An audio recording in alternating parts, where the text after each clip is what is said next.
Bonjour. Ce 26 juin 2026, l'actualité en France se concentre sur plusieurs fronts. Le pouvoir d'achat, la santé et l'énergie sont au cœur des préoccupations, avec des projections de coûts et des incidents concrets. La vie politique nationale et territoriale fait face à des échéances électorales et des débats institutionnels. Les affaires judiciaires et les faits divers rappellent les défis de la sécurité intérieure. Sur le plan international et stratégique, la défense et la souveraineté sont examinés, tout comme les enjeux de cybersécurité qui touchent l'identité numérique des Français. Voici les faits. En matière de pouvoir d'achat, de santé et d'énergie, les chiffres sont clairs. Une projection indique que les dépassements d'honoraires pourraient atteindre 10 milliards d'euros en 2040. Ce montant doublerait les chiffres constatés en 2025. Cette augmentation potentielle impacte directement les budgets des ménages et l'accès aux soins pour les Français, augmentant le reste à charge. Concernant la santé publique, la ministre Stéphanie Rist a élevé le dispositif d'alerte canicule Orsan au niveau 3 le 25 juin 2026, face à des températures élevées. La situation a des conséquences immédiates sur le système de santé. Santé publique France a rapporté que les passages aux urgences pour des motifs liés à la chaleur ont quadruplé en l'espace de 24 heures. Cette hausse met sous tension les capacités d'accueil des hôpitaux et souligne la vulnérabilité de la population face aux épisodes climatiques extrêmes. Le coût de la climatisation individuelle est pointé du doigt par Emmanuel Grégoire, maire de Paris, qui l'a décrit comme une plaie. Sur le front de l'énergie, 120 000 foyers bretons ont été privés d'électricité le 23 juin.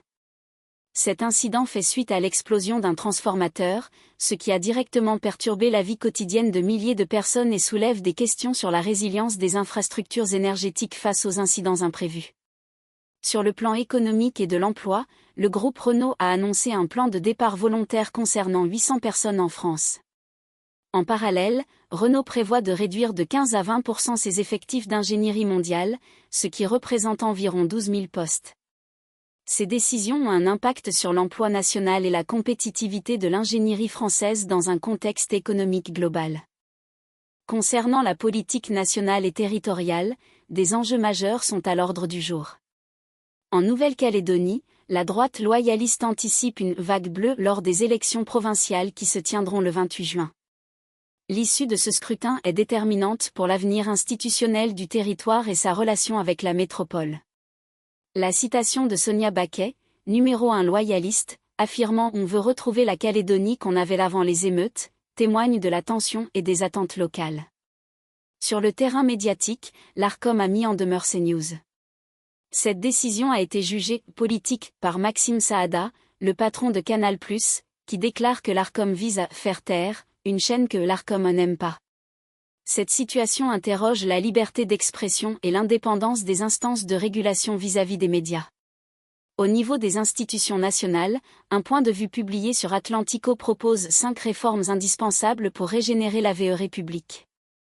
Ce débat intervient alors que la Constitution de 1958 a montré sa capacité à résister aux crises et à s'adapter, notamment avec le quinquennat et l'élection présidentielle au suffrage universel direct.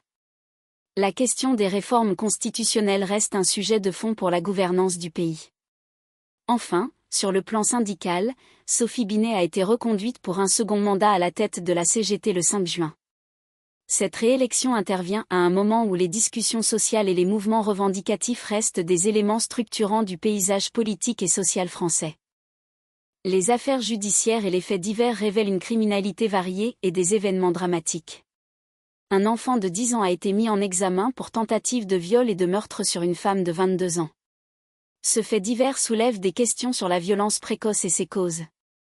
Dans une autre affaire, Jérôme Barella est poursuivi pour viol et meurtre dans le cadre de l'affaire Liana, bien que la cause du décès reste indéterminée.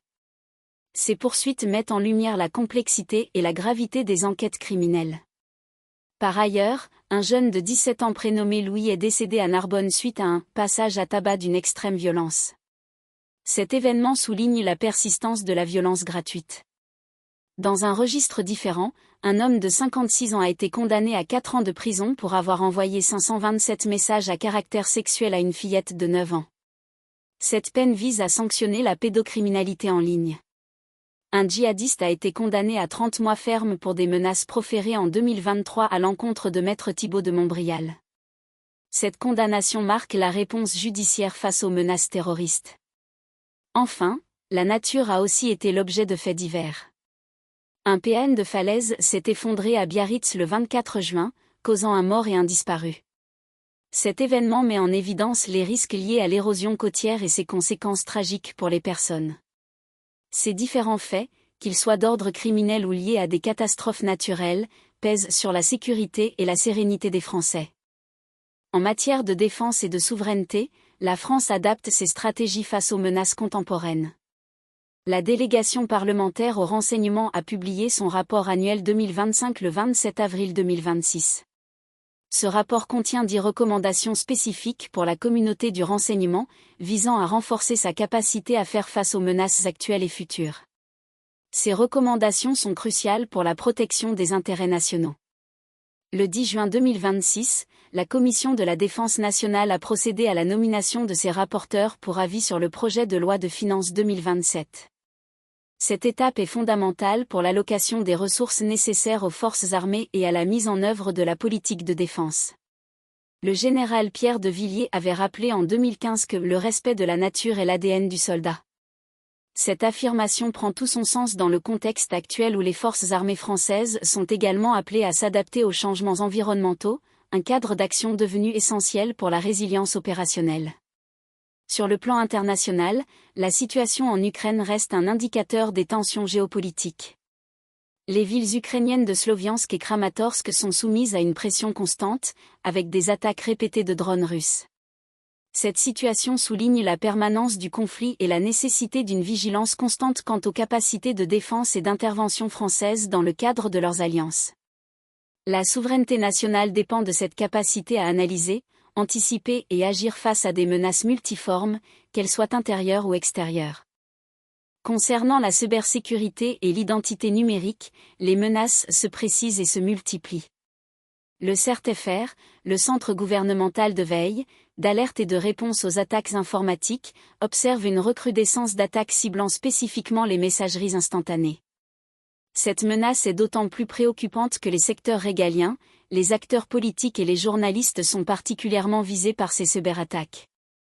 Ces actions ont pour objectif de compromettre des informations sensibles et de déstabiliser des institutions ou des personnalités.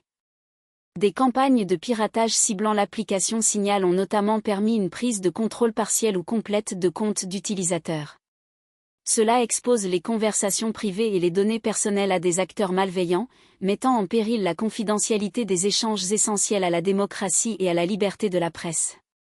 Par ailleurs, le Secours populaire a été victime d'une cyberattaque, affectant potentiellement plus de 500 personnes. Cet incident illustre la vulnérabilité des organisations, y compris celles à but non lucratif, face aux menaces numériques et la portée des données personnelles en jeu pour les citoyens. Sur le plan technique, de multiples vulnérabilités ont été détectées et signalées dans les produits Cisco et Oracle Systems.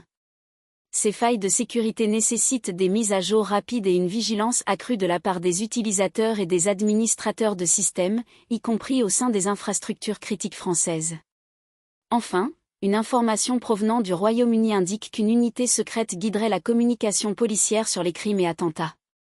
Bien que non directement liée au territoire français, cette information pose la question de l'influence potentielle sur la perception des événements et la gestion de l'information publique dans un contexte de menaces numériques et de désinformation. L'identité numérique des Français et la sécurité de leurs données restent un enjeu central de souveraineté dans un monde hyperconnecté. En résumé de cette actualité du 26 juin 2026, nous avons retenu plusieurs faits marquants. Les dépassements d'honoraires projetés à 10 milliards d'euros en 2040 mettront sous pression le pouvoir d'achat des Français. En Nouvelle-Calédonie, la droite loyaliste attend une « vague bleue » aux élections de dimanche. Un enfant de 10 ans a été mis en examen pour tentative de viol et meurtre, une affaire qui choque. La délégation parlementaire au renseignement a publié 10 recommandations pour faire face aux menaces croissantes. Enfin, les cyberattaques ciblant les messageries instantanées des secteurs régaliens et journalistiques sont en forte recrudescence, soulignant la fragilité de nos systèmes.